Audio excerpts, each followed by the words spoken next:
আচ্ছা, তো আমরা আজকে একটা প্রাতিষ্ঠানিক প্যাড কীভাবে ডিজাইন করতে হয় সেটা দেখব।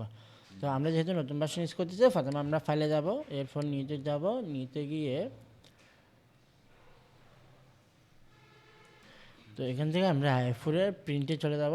প্রিন্টে যাওয়ার পর আমরা এখান থেকে A4 একটা ফেস সিলেক্ট করব। এইখানে এসে আমরা কিছু জিনিস পরিবর্তন করব। তো এখানে মেজারমেন্টটা আমি ইঞ্চি করে দিব, আর বাকিগুলো যেভাবে আছে সেভাবে থাকবে। কালার মোড সব কিছু ঠিকঠাক থাকবে। দেন এরপর আমি ক্রিয়েটে ক্লিক করে দেব। এইবার আমরা ডিজাইন করার জন্য প্রাতিষ্ঠানিক প্যাড সাধারণত A4 সাইজে হয়ে থাকে, তবে কিছু কিছু ডাক্তারি প্যাড A4 এর অর্ধেক হয়। তো A4 এর কিন্তু সাইজ দুইটা আছে। আমরা এর আগে যখন মাইক্রোসফট ওয়ার্ডে কাজ করছিলাম তখন কম্পিউটার একটা A4 সাইজ আছে, আর একটা হচ্ছে আমরা যখন কোনো একটা ডিজাইন করি সেই ডিজাইনের জন্য এই যেমন এখানে দেখো 8.27x11.69, এটা হচ্ছে কম্পিউটার সাইজ A4 সাইজ। তো এখন আমি যে কাজটা করবো সেটার A4 সাইজ হবে 9x11.5। এটাকে আমরা বলি ফ্রেশ লাইনের A4 সাইজ। মানে কোনো একটা কাজ ডিজাইন করার পর সেটা যখন প্রিন্ট করা হয় প্রেস থেকে, তখন সেটার একটা আলাদা সাইজ হচ্ছে 9.11.5। তো এটা আমি একটা প্রথমে রেক্টাঙ্গুলার নিলাম, রেক্টাঙ্গুলারটা নিয়ে এটাকে 9x11.5 করে দিলাম। ওকে, যদি এটার জন্য আমরা ম্যানুয়ালি করি, উইন্ডো থেকে ট্রান্সফর্ম প্লেটটা ওপেন করবো। ট্রান্সফর্ম প্লেট ওপেন করলে ট্রান্সফর্ম প্লেট থেকে আমরা এখান থেকে করতে পারবো। ঠিক আছে, 9x11.5। আচ্ছা, এরপরে এটাকে এবার আমি কপি করি, Ctrl+C copy, Ctrl+F paste in front. এটাকে আমি কপি করি, Ctrl+C copy, Ctrl+F paste in front. এরপর গত ক্লাসে আমরা ভিজিটিং কার্ডে যেভাবে মার্জিং করছিলাম এখানেও ঠিক সেম একইভাবে এখানে আমাদের কি মার্জিং করতে হবে। তো এখানে মার্জিং করবো 0.5।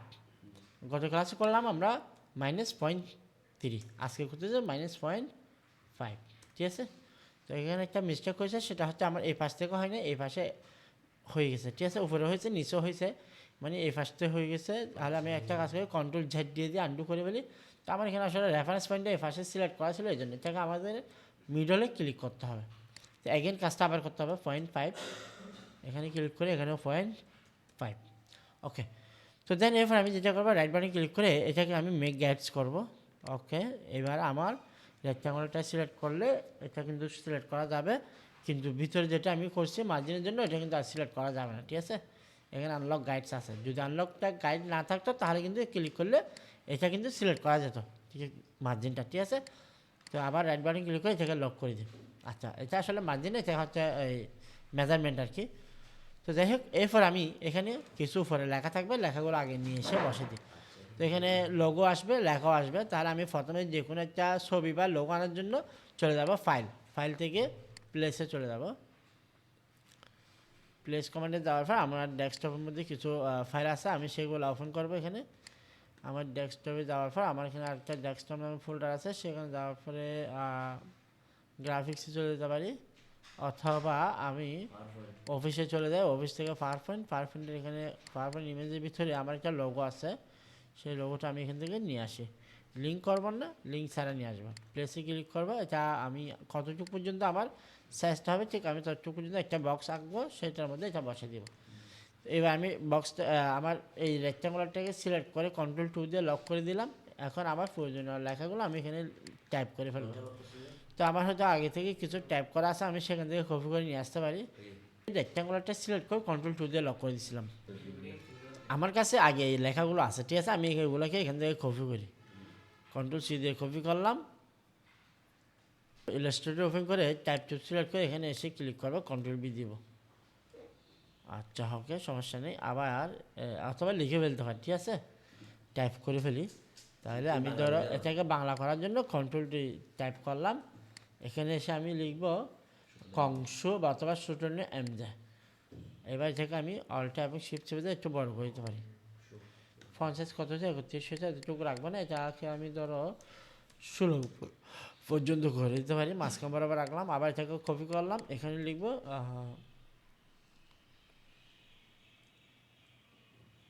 কন্ট্রোলটা বাংলা আরবি, কিবোর্ড ইংলিশ করলাম,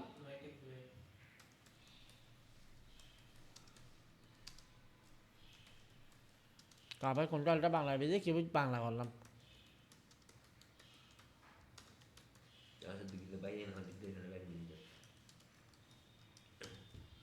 আবার কন্ট্রোলটা বিজে কিবোর্ড ইংরেজি করলাম।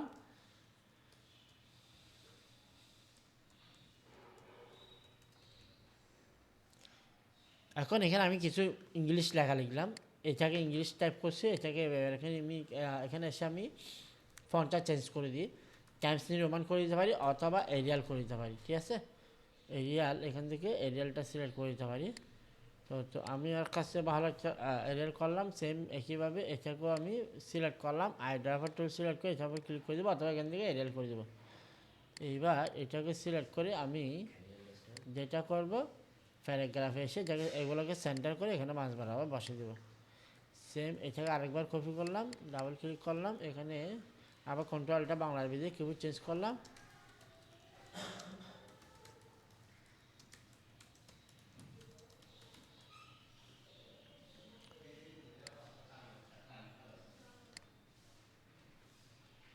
এটাকে একটু জুম করলাম। ঠিক আছে, এটাকে সিলেক্ট করে একটু ভরি দিকে তুলে দিই।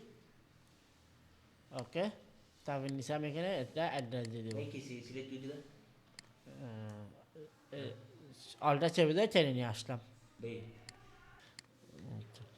দুইটা যদি একসাথে চেপে সিলেক্ট করতে চাও তাহলে প্রথমে এটা সিলেক্ট করে তারপর শিফট চেপে দিয়ে এটা সিলেক্ট করবা, এরপর এটা সিলেক্ট করবে, সবগুলো একটা পর একটা সিলেক্ট করতে পারো। আচ্ছা, এটাকে আমি অলটা চেপে দিয়ে কপি করলাম, এবার এখানে আমি ঠিকানাটা লিখে দিই।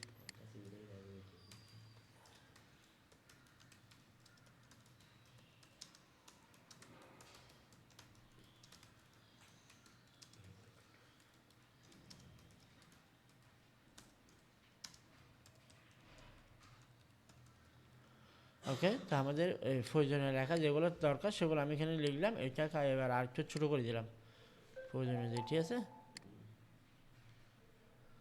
এখন আমি চাইলে এগুলোকে একটু কালার দিতে পারি। ঠিক আছে, কালার দিয়ে সুন্দর করে সাজিয়ে ফেলতে পারি। ধর আমি এটাকে একটু রেড কালার করে দিলাম, এটাকে আমি গ্রিন কালার করে দিলাম, এটাকে আমি ব্লু বা একটা কালার করে দিলাম। তো এটাকে ধরো আমি নীল কালার করে দিতে পারি। তো এবার আমি যেটা করব, একটা লাইন নিয়ে নিচে একটা লাইন টেনে দেব, শিফট চেপে ধরলাম, প্রথমে এখান থেকে একটা লাইন টুল সিলেক্ট করলাম, এটাকে বলা হয় লাইন সেগমেন্ট টুল। এই লাইনটা সিলেক্ট করে এখান থেকে শুরু করে আমি একটু পর্যন্ত একটা লাইন রেখে দিলাম। তো যদিও বা আমি যদি বাইরে ক্লিক করি আমার লাইনের এখানে কিন্তু কোনো কালার দেখা যাবে না, কারণ হচ্ছে আসলে আমার এই লাইনে কোনো কালার দেওয়া হয়নি। তো আমি এই লাইনটাকে সিলেক্ট করে একটা কালার দিয়ে আসি, ধরো আমি এটাকে একটু অরেঞ্জ টাইপের কালার দিই। ঠিক আছে, কালারটা আসলে ফিল কালারের মধ্যে অ্যাড হয়ে গেছে, এটাকে অ্যাস্ট্রোক কালার দিতে হবে, এবার কিন্তু দেখা যাচ্ছে। ঠিক আছে, ওকে। দেন এবার আমি আরেকটা কাজ করি, এটাকে কপি করে এখানে আবার বসালাম, বসাইয়ে এখানে লিখব তারিখ। এটার একটা গানি নিয়ে যাই, কন্ট্রোল টি চাপ দিই, ফন্ট সাইজ 16 আছে, 14 করে দিলাম। আর আরেকটা এই পাশে বসালাম, এখানে লিখব 17। তারিখের পাশে কিছু আমি বক্স ডিজাইন করব। তো বক্স ডিজাইন করার জন্য আমি এখান থেকে রেক্ট্যাঙ্গুলার সিলেক্ট করতে পারি অথবা রাইট বাটন ক্লিক করে এখান থেকে রাউন্ডের রেক্ট্যাঙ্গুলার সিলেক্ট করতে পারি। তো ধরো রাউন্ডটা একটু বেশি হয়ে গেছে, আমি লেফট বাটন দিয়ে রাউন্ডটা একটু কমাই দিব, মানে একবার সাবাতে যখন 0 হয়ে গেছে আরেকবার ডান পাশেরটা আমি আস্তে আস্তে সেভে আচ্ছা আবার 0 করে দিই। আচ্ছা, নিচেরটা দিই, আমি আসলে ভুল করতেছি, হবে ডাউনেরও এবং আপেরও। তো নিচেরটা দিলে কমবে, ওভারটা দিলে বাড়বে। ঠিক আছে, ওকে, একটা হলো, এটাকে অ্যাস্ট্রো কালার করলাম। এটাকে সেম জিনিসটাকে আমি অলটা চেপে দিলে একটা কপি করি, একটা স্পেস দিলাম, কন্ট্রোল ডি দিয়ে একটা করলাম, সেটাকে একটু হালকা বড় করে দিলাম সারের জন্য। আমার যা লক করা আছে এবার 3টাকে সিলেক্ট করলাম, কন্ট্রোল জি দিয়ে গ্রুপ করে দিলাম।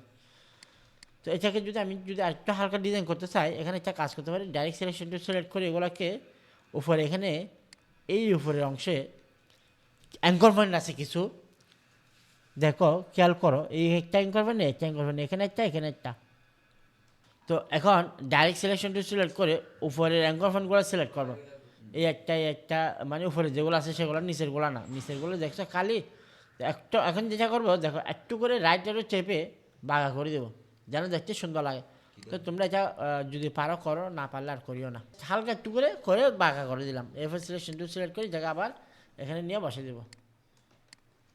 স্পেস কাজ করতেছে না, আমি আচ্ছা এটা ইংলিশ আছে এই জন্য স্পেস কাজ করতেছে না। সিলেকশন টু সিলেক্ট করলাম, ভিতরে কোনো ফিল কালার নেই, এই জন্য ভিতরে ক্লিক করলেও কাজ হচ্ছে না। ঠিক আছে, ওকে। এখানে ভিতরে ক্লিক করলে এটা মুভ হচ্ছে না আর কি, মুভ করতে হলে লাইনের উপরে ক্লিক করে মুভ করতে হচ্ছে। ওকে, তাহলে আমার এই যে কাজও শেষ। কালারগুলো আমি একটু চেঞ্জ করে দিই। এটা সিলেক্ট করলাম, তারপর হচ্ছে ধরো এটাকে সিলেক্ট করলাম শিফট চেপে ধরে, তারপর কালার কি দেওয়া যায়, ধরো আমি এখান থেকে কালারটা দিলাম, অথবা ব্লু দেওয়া যায়, ঠিক আছে। এটা এগুলোকে স্ট্রোক কালার, যেহেতু স্ট্রোক কালার ক্লিক করে এখান থেকে আবার ক্লিক করে এখান থেকে ব্লু কালার করে দেবো, ঠিক আছে, স্ট্রোক কালার।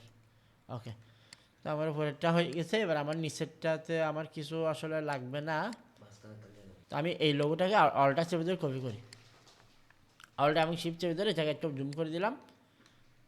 তারপর হচ্ছে উইন্ডো থেকে ট্রান্সপারেন্সি নামে একটা প্লেট আছে, এটা ওপেন করে এখান থেকে এটাকে 15% লাইট করে দেবো।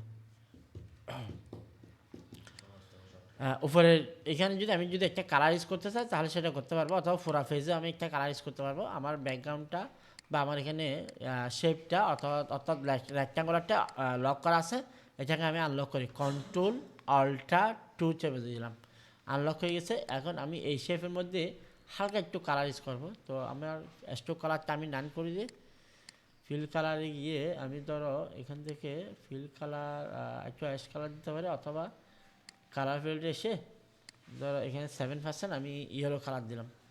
ইয়েলো কালার সাথে আমি যদি একটু 7% চিজি পিঙ্ক দিই তাহলে এরকম হবে, ঠিক আছে। তাহলে একটু কাজ করি, 5% করে দিলাম। তারপর এটাকে কপি করে control C copy, control F first front, আচ্ছা নিচ থেকে ছোটো করে আরেকটা উপরে পর্যন্ত বসে দেবো। মানে একটা বক্স সিলেক্ট করে ওটাকে কী করলাম, আবার কপি করলাম, এই যে মানে এইটুকু এটা একটা বক্স করে ফেলছি, ঠিক আছে।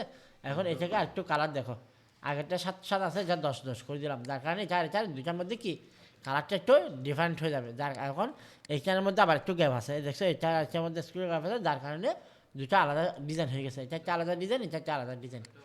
যেহেতু এখানে বেশি লেখা বসবে, বিভিন্ন ধরনের লেখা আসবে, ঠিক আছে। তো সেজন্য এটা একটু লাইট করলাম, আর এখানে আর কোনো লেখা থাকবে না, এই জন্য একটু হালকা একটু ডিপ করলাম। এটার সাথে একটা জানি কী থাকে, পার্থক্য থাকে, ঠিক আছে।